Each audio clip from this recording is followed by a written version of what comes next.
All righty. Good evening. Happy October 14th, 2023. Happy Saturday, beloveds. How are you? This is a impromptu live that I'm doing. All righty. Good evening. And let me Happy October 14th. and let me Happy Saturday, mute this.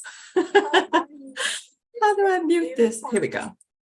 So I wanted to get on here. I hadn't been live in a while. I would have went live on the fifth Friday in September, but I was preparing for my master class that happened on September 30th at 1 p.m. And for those of you who attended, I'd like to say thank you so very much. And those of you who signed up, you had good intentions of coming, but perhaps didn't make it, I appreciate that as well. I thoroughly enjoyed the process and enjoyed the master class. I'm looking forward to having more of them. And speaking of which, afterwards, I needed some much needed rest and to catch up on some things that I had, let go, like making my soaps and what have you. And that's what I was doing today.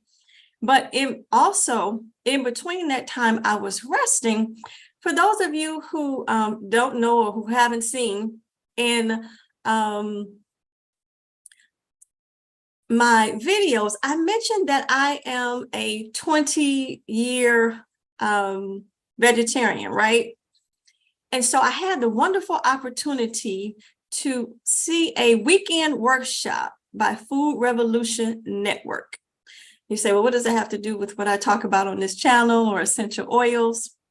But I'll get to that. So, I'm plant-based, right? And so I had an opportunity to watch this partake in this workshop, and they were talking about at the end of this workshop, the idea was to get people involved into plant-based coaching, okay, and to learn more about being plant-based. And so, I went through that process, and a lot of the information that I learned was, things that I had learned the hard way in some ways, and that I wish I had known when I first wanted to become a vegetarian, like the things that you need to supplement your body with, and vitamins, and things you need to incorporate in order to live as holistically as you can, right? Because you don't get everything that you need from just plants. And so having gone through that workshop, and I'm on this channel, and if you're new here, I am Danny, and welcome to this channel, Natural LID, where I talk about things that are associated with enhancing our overall quality of life and well-being as a social worker and an aromatherapist. And so that being said, my hope is that I'm bringing you valuable information that is not only useful and informative, but hopefully entertaining, and something that you can, take with you and have a ripple effect and love and bless others. Okay, so going back to this workshop. So going through the workshop, got to the end, was introduced to another doctor because there was a number of people on this panel for which they were introducing and sharing about plant-based life. And I'm bringing this to you for a reason. So I had an opportunity to see a video by a Dr. Peirce. I'll make sure I'm saying her first name right. Dr. Susan Peirce Thompson. And one of the things that her video that she was talking about was, in a plant-based diet, there are two culprits, if you will, to obesity. And that struck me because, I'm also, if you don't know, I've mentioned this before, I'm also a lifestyle coach in the community, currently for high blood pressure and diabetes. And so all things natural with me. I'm always looking for natural ways and natural information to share with, my loved ones and my community. So this information, I felt like it might be commonplace, but if it was common, everybody would know it, right? And that's not always the case. But I wanted to share with you something that I thought you can get use out of. So just like I'm passionate about sharing aromatherapy with you, aromatherapy and essential oils can help there are some essential oils that can help with food cravings, right? Food cravings that could lead to being overweight and having conditions that we really don't intend to have. And so those conditions, for example, like obesity or diabetes or something like that. So going back to Dr. Peirce Thompson, she mentions that there are two foods that are blocking weight loss because in the brain and in the body, they're responsible for the cascade of events that lead to what's called leptin resistance and dopamine downregulation. I'll leave a link to, after this video is over with, I'll leave a link to what she was talking about. Hopefully you can catch the whole video. I don't want to bore you with sciencey stuff and then I'm not really 100% aware of. But she said that this leptin resistance and dopamine downregulation controls our insatiable hunger and overpowering cravings. And guess what those two foods are? Sugar and flour. She's specifically pointing out these two foods, sugar and flour, right? Then she goes on to reveal two studies that she did herself, right? That talked about how these two culprits, if you will, contribute to being overweight. And so in one of her studies, she studied 1,200 people who stopped eating sugar and flour for just 2 months.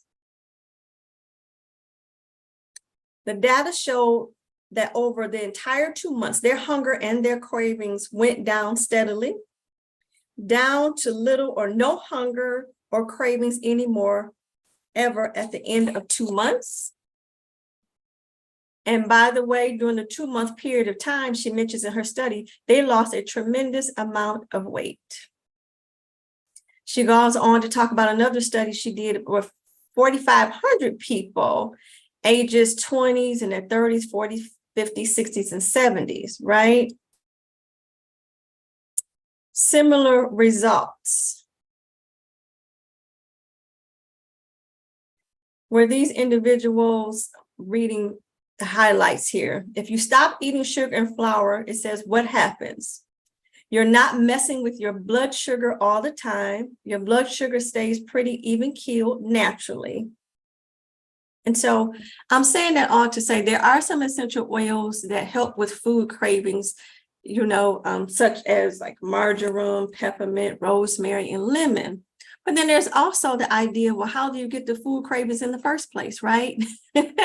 And so I wanted to share this information in case it could help somebody, or if you're interested in how, essential oils can certainly try and help you with that area.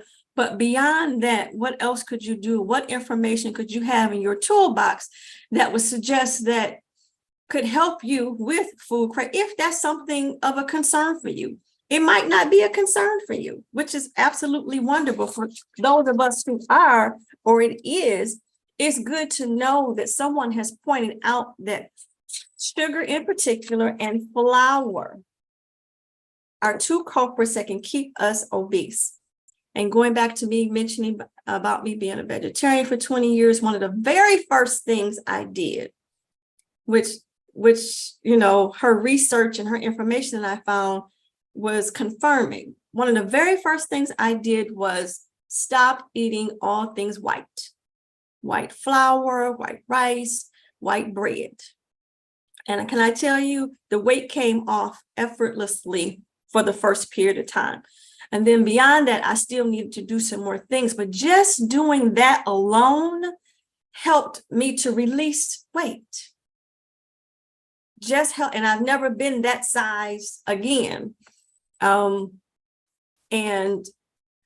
I attributed to that. I don't know if at the time I knew that I might have read something, I might have came across something, but just stop eating stuff that was white.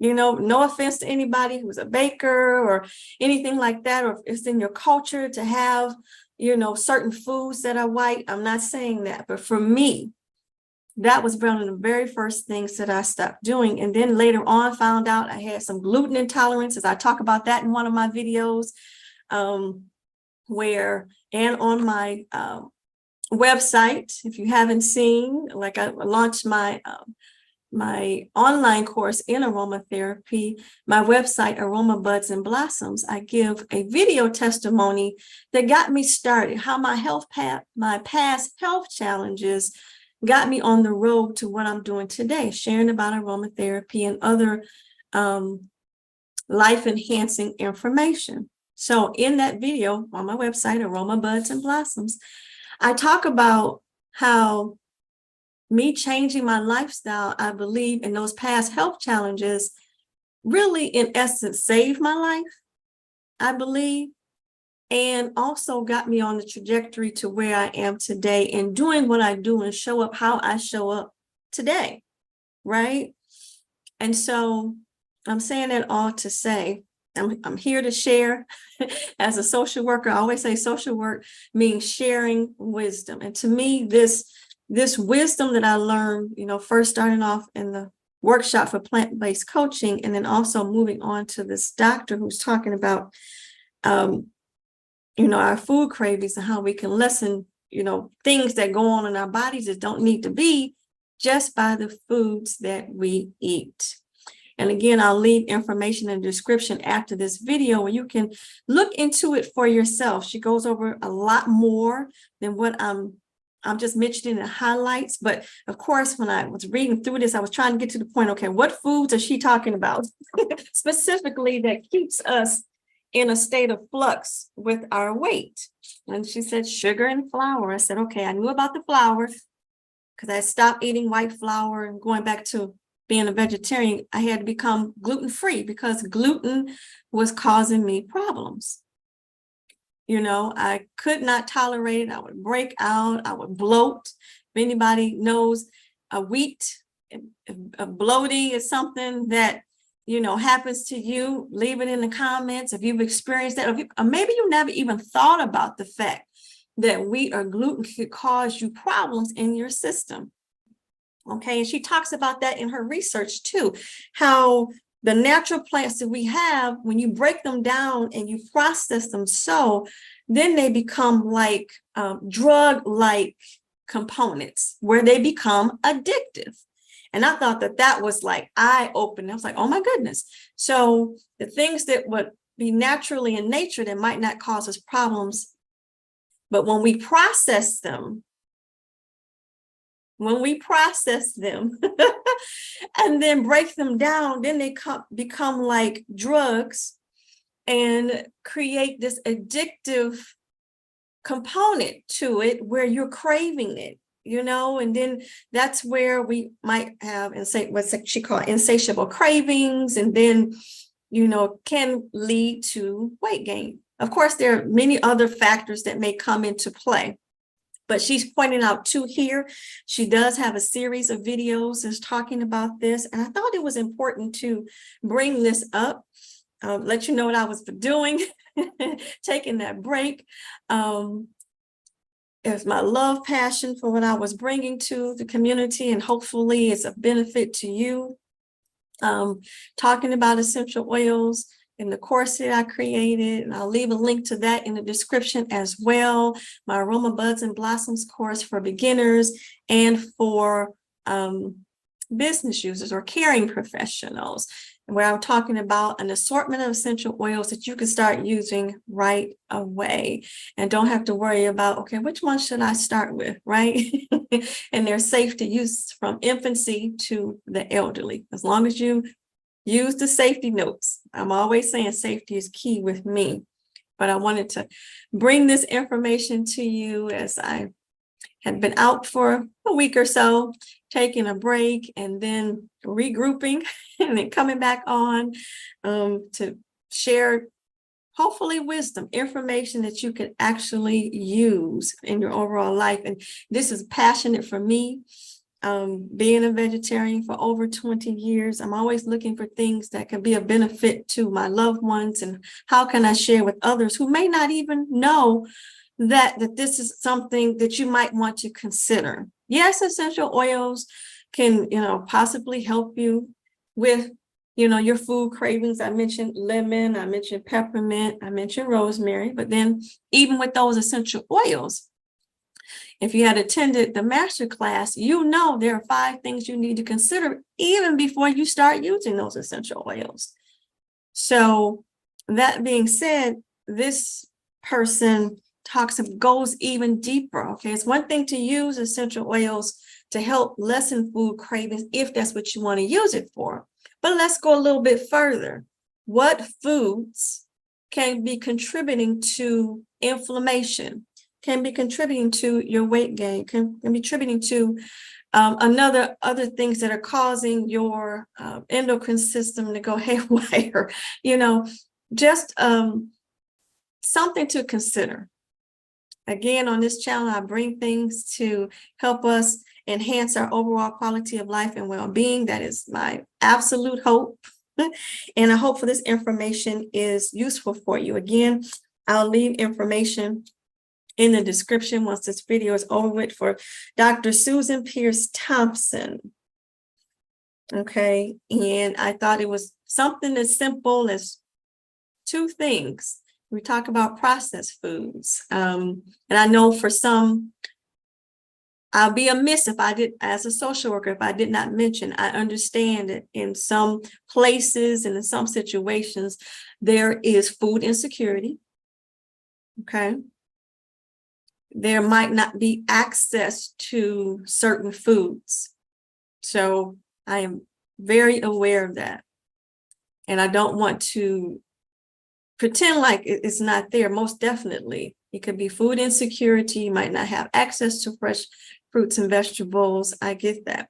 But at the very least, at least with this information that she has provided, we can try and make an informed decision and perhaps look into something more that you could try to do to benefit your health. If you know that these 2 culprits by themselves in the processed state, sugar and flour could be a culprit, perhaps what could you do differently? How could you prepare your foods differently? What might you have access to that might be a substitute? What could you change about perhaps the selection of food or food that you may have a choice from? And so she is a professor of Brain and Cognitive Sciences. Okay, just so that you're aware.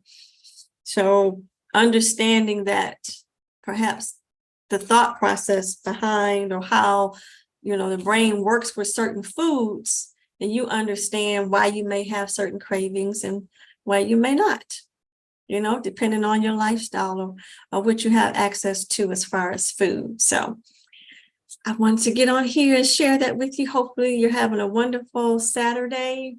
It was definitely an impromptu live.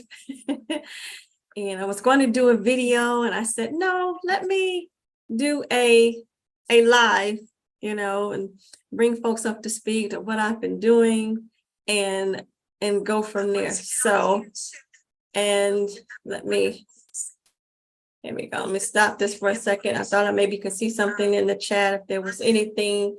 No, let me stop that. Okay. So I wanted to share that with you, and hopefully you're having, again, a wonderful and amazing Saturday, weekend, or whenever you watch this. Again, I thank you for those of you who attended my master class. I lovingly encourage you or lovingly invite you to look at my website, Aroma Buds and Blossoms, to see more about the course that I'm offering. And there is a link to the class or the courses that I'm offering for beginners and for caring professionals. And, for beginners, for those of you who might not know about how to use essential oils simply, safely, and effectively, right? You might have wondered about it, but you just wanted to know, a little bit more to get you started and you didn't know where to start. So that would be for the beginners. And then for the caring professionals, such as myself, a social worker, it would be good for you to know for yourself to help you as a practitioner, because sometimes we can have a transference of emotions when we're working with the public. When we're working with people who have a chronic need. Usually if you're coming to a social worker, it's not because everything is all hunky-dory. Or if you're coming to a counselor, it's not because everything in your world is full of rainbows and sunshine. You're coming because you have a certain concern for which you found yourself in front of a social worker or needing a social worker or a therapist or a counselor or something like that, of some caring professional of that nature. And if you're a caring professional, you can utilize essential oils to help you, to help your clients, and offer that as a modality. You can refer them to Aroma Buds and Blossoms and see if there's something that they could move forward with for themselves. So it's an empowering tool, not only for you as a practitioner, but also to empower your clients to have another tool in their toolbox to handle everyday life situations. They might not be with you all the time, right? So offering them something else that they could utilize for themselves and their loved ones, if sharing, beyond that. So I thank you for watching. Again, I appreciate all of you who've subscribed to the channel, watch my videos, like my videos. Thank you for your patience with my technical savvy self. Sometimes, going to lives can be quite interesting, but I'm learning. I am practicing in public and I'm okay with it. I'm not about the perfection, but about the excellence of bringing you information that is valuable, that is useful, valuable, entertaining, and informative. I heard that recently on the Food Revolution Network. So hopefully I'm bringing you useful, valuable, entertaining information with a heart. And I do have a heart and passion for what I do as a social worker and an aromatherapist. And I so appreciate you and all that you participate in with me along this journey. If there's anything that you would like for me to cover about essential oils, if you think you might want to learn more about soap making process with essential oils, anything that I've gone over in any one of my videos, certainly feel free to leave a comment, a question, and I will look into getting you an answer or seeing how I can do a video about it and going from there. So again, I appreciate you. Hope you're having a wonderful day, amazing day, wherever you are and whatever you're doing. And as always, as I say, let us continue to learn, grow, and share together naturally. So until next time, God bless you and I love you. Bye-bye for now.